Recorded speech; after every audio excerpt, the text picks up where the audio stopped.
کیا آپ جانتے ہیں کہ کبھی اندلس میں 70 سے زائد آزاد مسلم ریاستیں آپس میں ایک دوسرے کے خلاف جنگ لڑ رہی تھیں اور عیسائی افواج دروازوں پر دستک دے رہی تھی؟ ایسا کیوں ہوا؟ کیا واقعی مسلمانوں نے اپنی سلطنت خود ہی برباد کر دی؟ آج ہم جانیں گے وہ فیصلے جنہوں نے اندلس کو ٹکڑوں میں بانٹ دیا اور ایک عظیم سلطنت تاریخ کا سبق بن گئی۔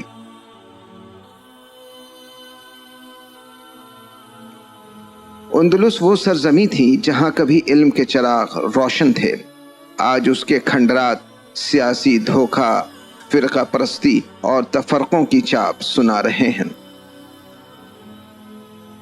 السلام علیکم ورحمۃ اللہ وبرکاتہ۔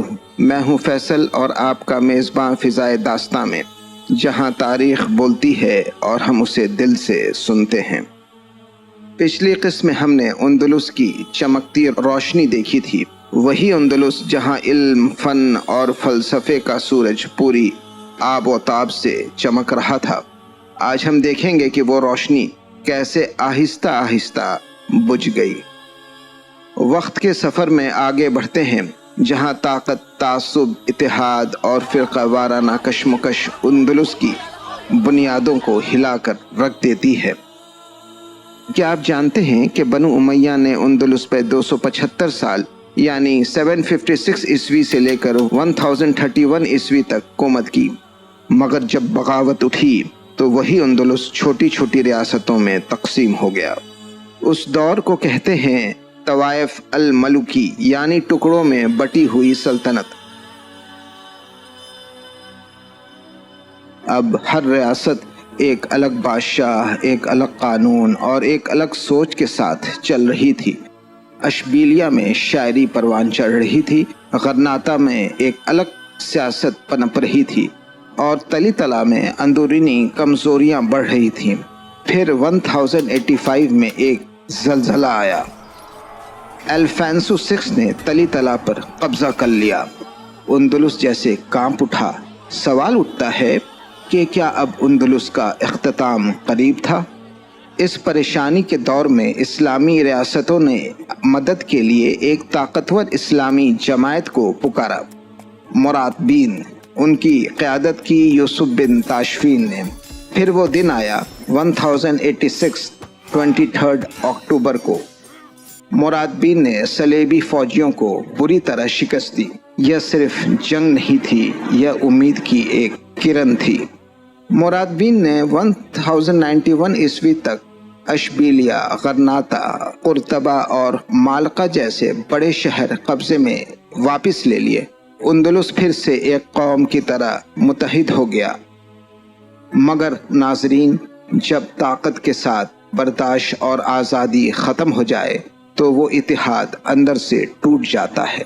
مراتبین نے معاشرے میں سخت مذہبی اصلاحات نافذ کیں اور لوگوں میں تناؤ بڑھتا گیا۔ اسی دور میں ایک اور اسلامی تحریک اٹھی، موحد دین۔ سال 1144 عیسوی سے انہوں نے نئی حکومت قائم کی، اصلاحات کو مزید سخت کیا اور ایک روحانی ماحول پیدا کیا۔ اشبیلیہ کا مشہور کیرالڈا مینار اسی دور کا ایک شاہکار ہے، لیکن روشنی کے ساتھ سایہ بھی ہوتا ہے۔ پھر آیا وہ خونی دن 16 جولائی 1212 عیسوی۔ اشتالا، ایراگون اور نوارا کے اتحاد نے موحد دین کو بری شکست دی۔